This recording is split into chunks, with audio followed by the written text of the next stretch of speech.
South Australia on track to come out of lockdown tomorrow, while Victorians are still waiting to learn when restrictions will ease there. Federal ministers could be sacked for refusing safe workplace training after a review into rape allegations in Parliament House. And a thrilling finish in the pool, Ariane Titmus edges out her American rival to win gold in Tokyo.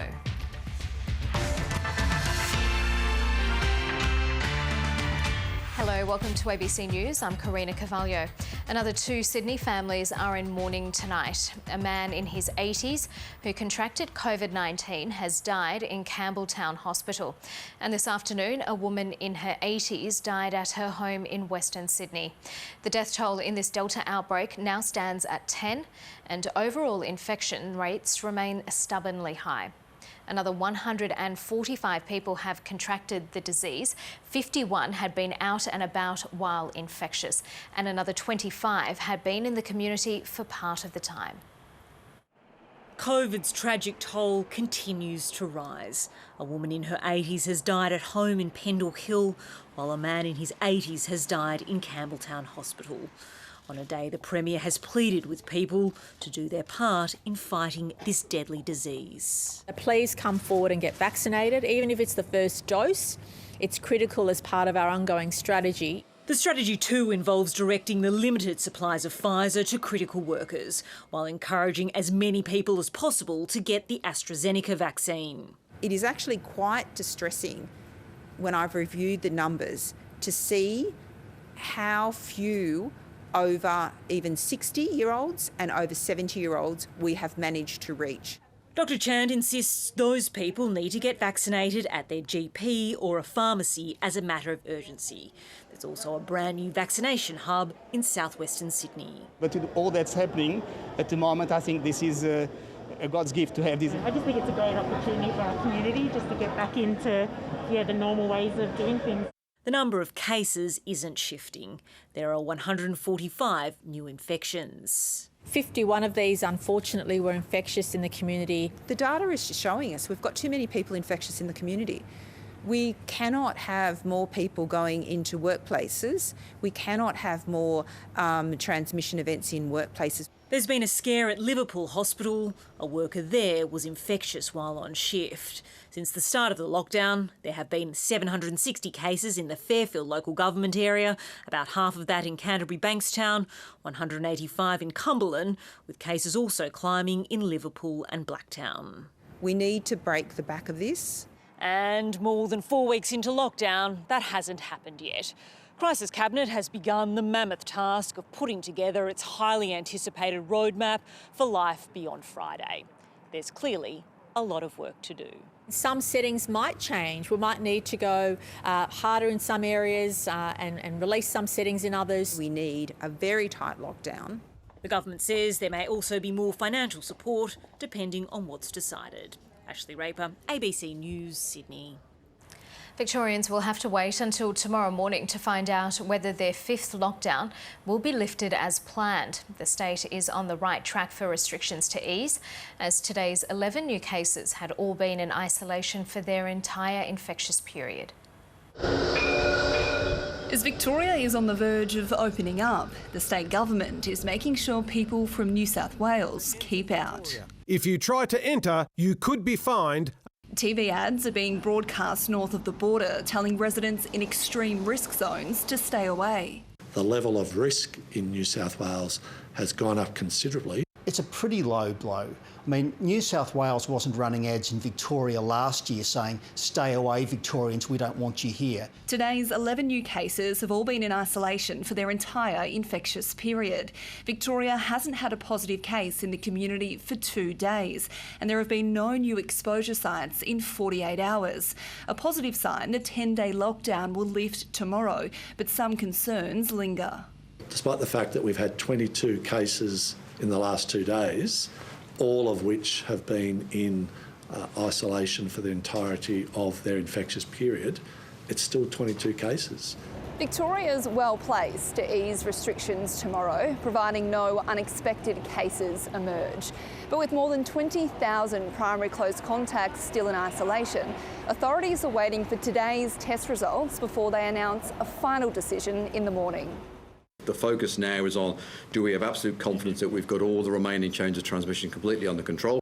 But business owners say once again they're not getting enough notice to prepare. To open up on Wednesday, we need to be ordering flowers really tomorrow morning. And even if restrictions ease tomorrow, New South Wales border farmer Kate Redfern says it won't provide much relief. These eggs were meant for Melbourne's restaurant trade. At the moment, I've currently got 5,000 eggs without a home. And look, I won't throw them out. I would donate them before I'd throw them out. But obviously, I've got wages to pay as well, expenses. Along with the rest of the state, Kate Redfern's hoping tomorrow brings better news for Victoria. Bridget Willison, ABC News, Melbourne. South Australia is set to lift its lockdown tomorrow night. The state's single new case is an 87-year-old man who is linked to the Modbury cluster and who had visited the Tenerife Creek winery. The Premier Stephen Marshall is confident the outbreak is under control, but some restrictions will remain.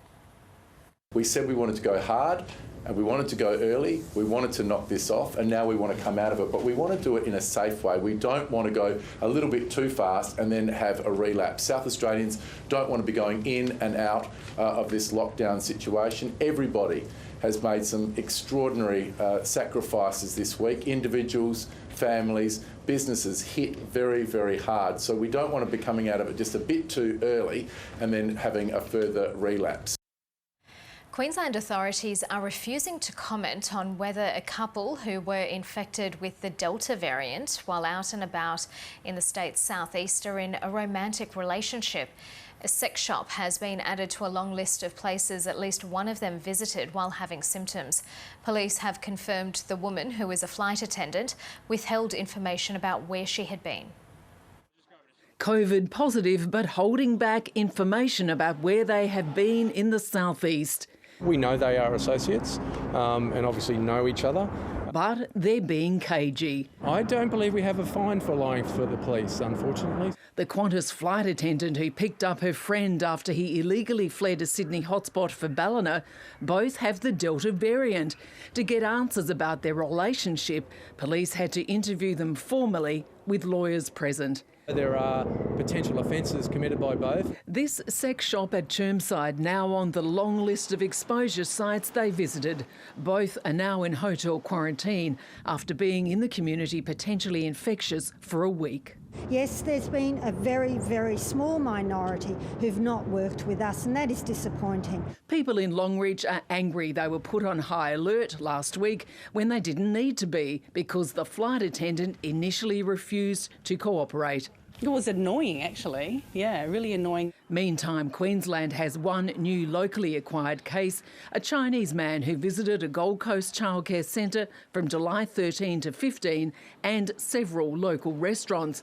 He tested positive after being in hotel quarantine. He was fully vaccinated. I'm not sure of the acquisition of this case. It could have been in China, it could have been in hotel quarantine, or indeed it could have been in the community down in the Gold Coast. Back from the Tokyo Olympics, the Premier Anastasia Palaszczuk remains in isolation in a Brisbane hotel. 13 more days to go. We're told the Premier is in a modest room, just like any other traveller, but she does have police protection. Lexi Hamilton-Smith in Brisbane for ABC News.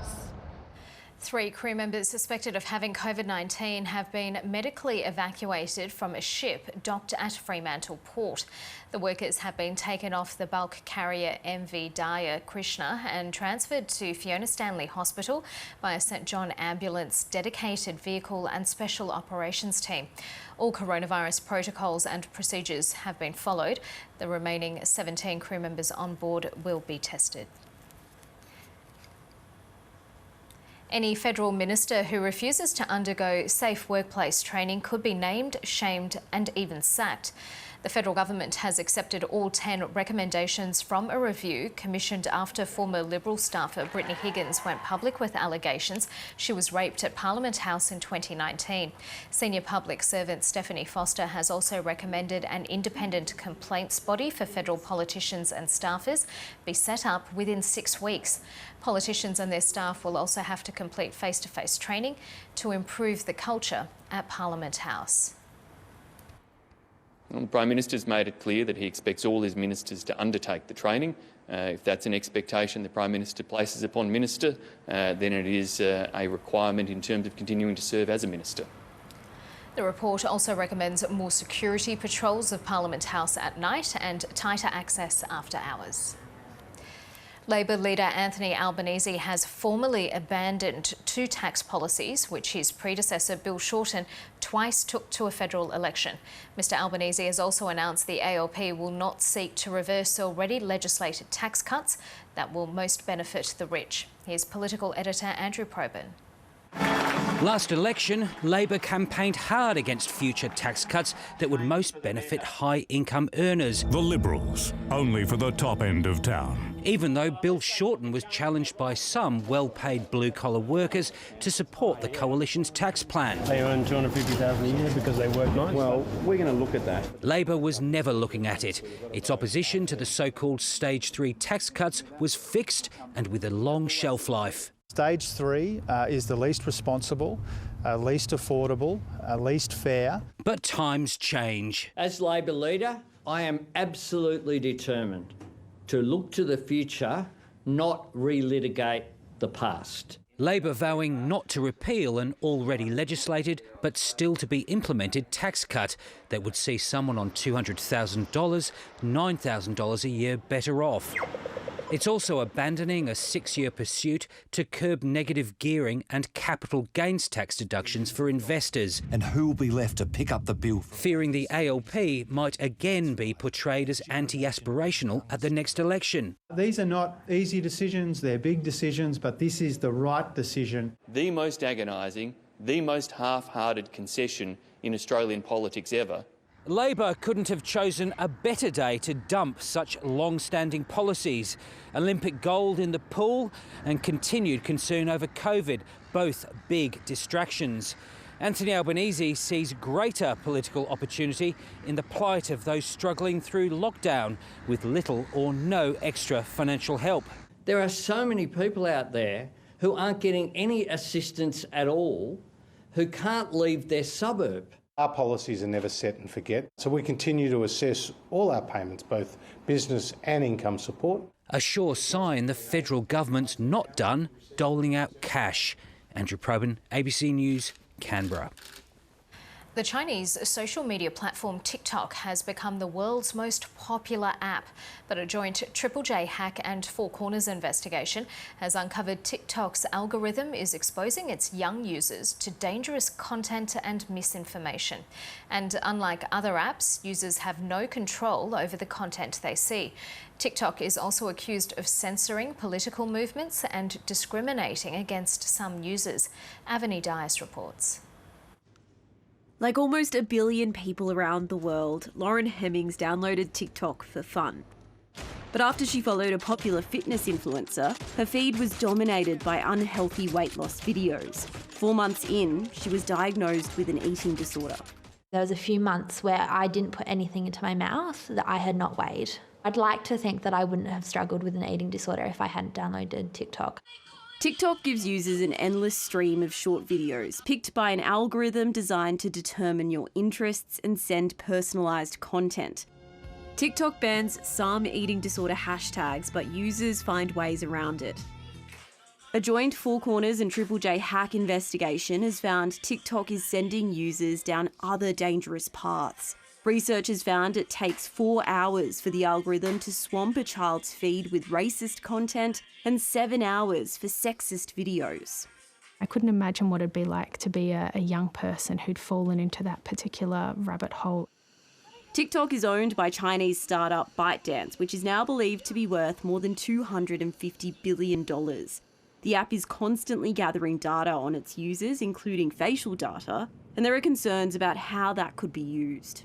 You never think about the Chinese government in Beijing having videos of you in your home. I mean, that's what they have now, potentially, with this data set. The app has faced bans in some countries, but a federal government security review found there was no need to restrict the app in Australia. Experts warn TikTok should continue to be monitored. We have to be extra concerned about how apps like TikTok can be used as a vector for censorship and surveillance. In a statement, TikTok said Australian users' data is held on servers in the US and Singapore, and that the company has never provided data to the Chinese government. Avani Dias, ABC News.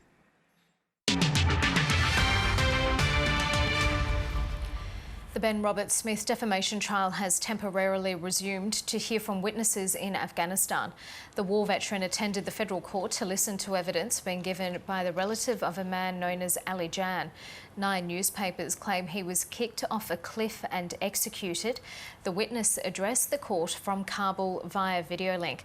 He recounted how he saw his uncle fall down a hill after being kicked and then shot at least twice, but didn't see who did it.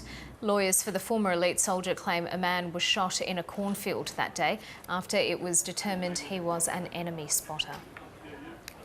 2 separate house fires in Melbourne have claimed the lives of a woman in her 50s and a young child. The little boy died when his family home in Dandenong caught fire. Police believe a heater sparked the blaze, and that's prompted them to issue a safety warning. A suburban house engulfed in flames, claiming the life of a young child. He was asleep in one of the bedrooms, and unfortunately the 5-year-old perished in the fire. Police believe the fire was started just before 10 o'clock by a gas heater that was in the living room. The boy's mother and a family friend staying in the house made desperate attempts to save the child. He's tried to go back in, and he's suffered significant injuries as a result, so he's really tried really hard. And the mother has also tried hard by breaking the glass herself once she was outside, and she's got lacerations on her hands from trying to break back in as well. 2 other children in the house, a 3-year-old and 8-year-old, escaped the blaze. The children's father wasn't home at the time. He later returned and was confronted by the tragic scene. He was out running errands, and it's just happened that, you've just come back to this, and, it's terribly sad, really. And it's prompted a warning from investigators to be careful about using heaters in winter. We're a bit worried about just the amount of fires, particularly these non-suspicious type fires that have been started by gas heaters and articles of clothing and whatnot that are close to the fire and close to the flames. Across town in Laverton, another fire killed a woman in her 50s, despite the best attempts of her neighbours to help her. We were running around trying to get hoses, but it was nothing we could do about it. The young blokes next door, they were busting their ass trying to do what they could. 2 other people in the house were sent to hospital suffering from smoke inhalation. The cause of the fire has yet to be determined. Leanne Wong, ABC News, Melbourne. Malaysia will not extend its state of emergency when it ends this weekend, even though new COVID-19 infections just reached record numbers of 17,000 cases a day. The country has one of the region's highest number of infections per capita, with almost 8,000 deaths since the pandemic began. Nearly 1,000 people are in intensive care, with half on ventilators or needing oxygen.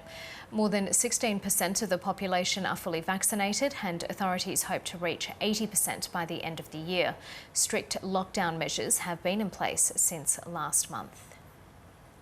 At least 9 people have died in a landslide in northern India. Most of the victims were tourists from other parts of the country.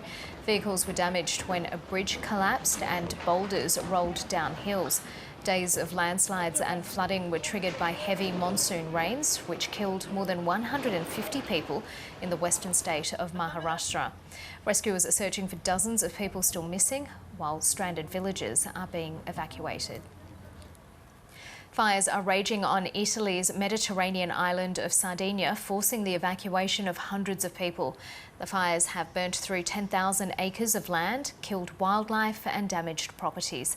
The firefighting effort has been complicated by strong winds and extreme hot weather. Italy has appealed for assistance, and the European Union is sending 4 firefighting planes to help battle the blaze.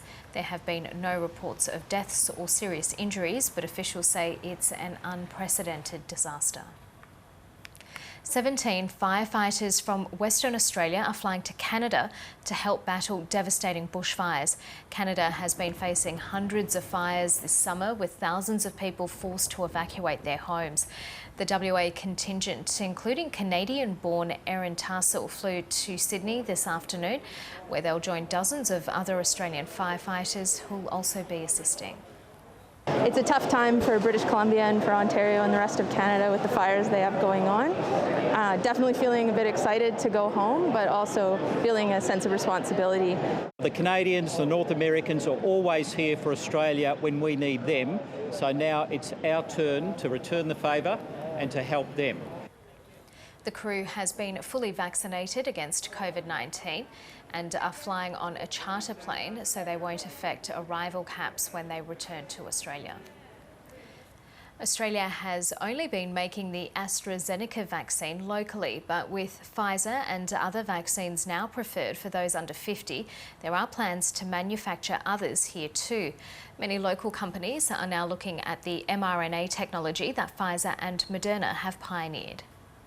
Pharmaceutical giants have pioneered a new type of vaccine that instructs our cells to make a spike protein to fight COVID-19. The Australian government wants to manufacture the technology here in 3 years. There's no facility in Australia right now that can handle that kind of capacity. The two main players supplying mRNA vaccines are making them offshore. We all know of the Pfizer and Moderna vaccines, but whether they are willing to do a regional deal is the question. Pfizer makes its vaccine in Europe and the United States and has told the ABC it has no plans to manufacture here. That leaves Moderna. Australia's bought 25 million doses pending TGA approval. The government says it's also talking to the company about making its vaccine here. That could be done by a few companies. It could certainly be done by CSL.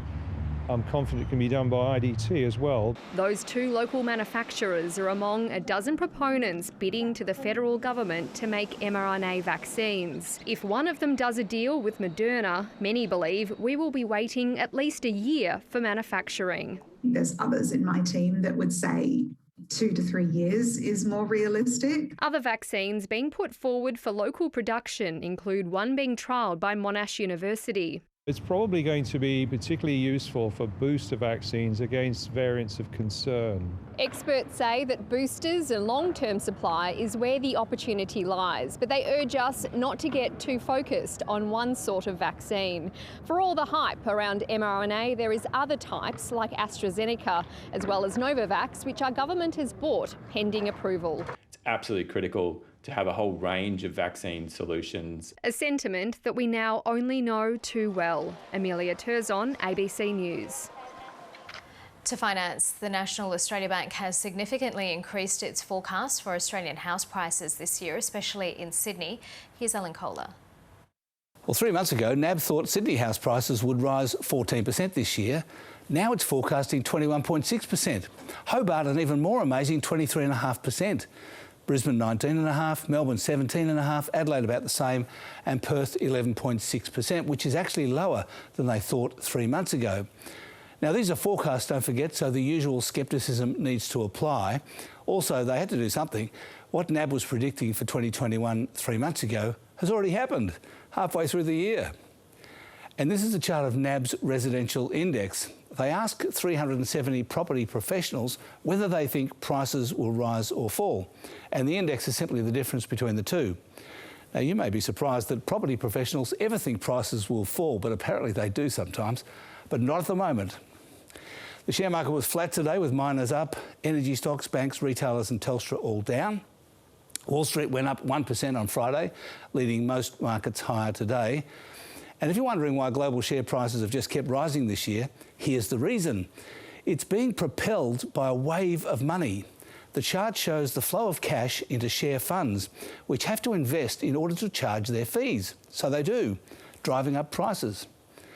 The iron ore price fell sharply over the weekend, but other commodities rose, and the Australian dollar eased a little, back to 73.5 US cents.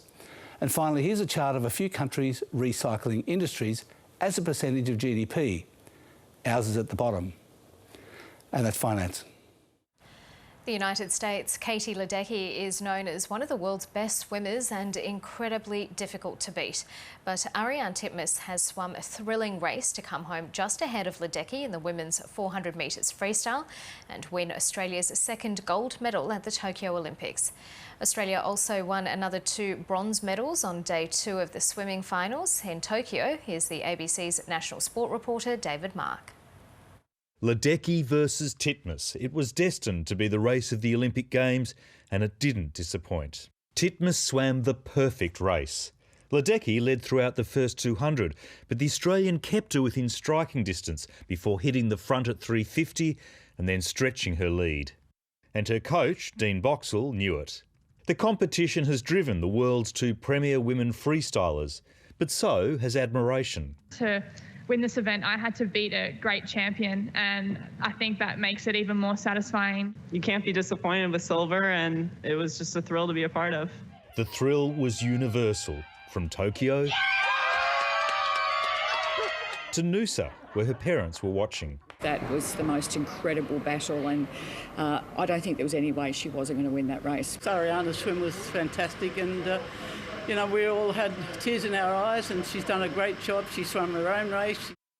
Emma McKeon's already a relay gold medalist and was hoping to become an individual one as well in the 100 metres butterfly. Still, she powered home in a personal best to take bronze behind Canadian Maggie McNeil. The Australian men were out to emulate the gold medal winning women in the 4x100 metres freestyle relay. But at the 300, Australia was in 6th. Rio gold medalist Kyle Chalmers had to pull out something extraordinary, and he did. It was another bronze for Australia and the fastest 100 of the race, and a great sign for Chalmers' individual event. But the greatest race was the one watched by millions of Australians, many of them in a COVID lockdown. Nice that I can put on a bit of a show for them and bring some joy to their lounge rooms. And the promise of more to come. Well, David Mark joins me now from Tokyo. David, what else can we expect from Ariarne Titmus? Well, we're going to see a continuation of this incredible rivalry that she's developing with Katie Ledecky. Tonight, they're actually swimming in the heats of the 200 metres freestyle. Now, when it comes to the final of that, which they both will invariably make on Wednesday morning, that's going to be another great race. Katie Ledecky is once again the defending champion, but just a month ago, Ariarne Titmus swam the second fastest time in history. The fastest time was swum by the Italian Federica Pellegrini back in 2009, and that was in the supersuit era. It's the longest standing world record in women's swimming. And so Ariarne Titmus has got very, very close to that. So that puts it into some kind of perspective about the sort of form she's in. So that's going to be another really great race. And then later this week, they're actually going to meet in the finals. Well, they'll both race in the 800 metres freestyle. And again, we expect both of them to make the finals. So you can see there's this incredible rivalry developing between the two of them, and that's going to continue throughout this meet. Katie Ledecky is actually swimming tonight as well in the heats of the 1500 metres freestyle. She's swimming the 200, the 400, the 800 and the 1500. Maddie Goff is probably Australia's best hope in that event, but it's a sort of event that Katie Ledecky has owned for such a long time, but we've now seen at this Olympic Games that she can be beaten. Ariarne Titmus has shown that, and we'll see whether Titmus can do it again, and maybe some other swimmers in the 1500 metres as well. Okay, so much to look forward to, David Mark in Tokyo. Time for a check of the weather. Here's Lara Himes. There's a strong cold front that is moving across the southwest. This system has prompted a severe weather warning for destructive winds, heavy rainfall, high tides and damaging surf. Now, that cold front will move into the southeast by about Wednesday, but until then, not a lot of weather activity around the east. As we look into the states, in Queensland, a slight chance of showers along the northeast, some frost in the south, mostly sunny elsewhere. In New South Wales, showers on the slopes and ranges, snow above 1,600 metres and above average temperatures in the west, sunny conditions elsewhere. In Victoria, showers on the Alps with some scattered showers across the west, cloudy conditions for the rest of the state. In Tasmania, showers for the north, also the west, some into central parts, gusty northwest winds and fine conditions elsewhere. Moving into South Australia, there is gusty winds in the west and also in the south. Falls likely in the south and likely to be some storm activity too around the southeast. Warm temperatures in the far north. You've been watching a national edition of ABC News. If you'd like to watch your local edition, just go to ABC iView, where you can stream it live or catch up anytime. I'm Karina Carvalho. Thanks for watching.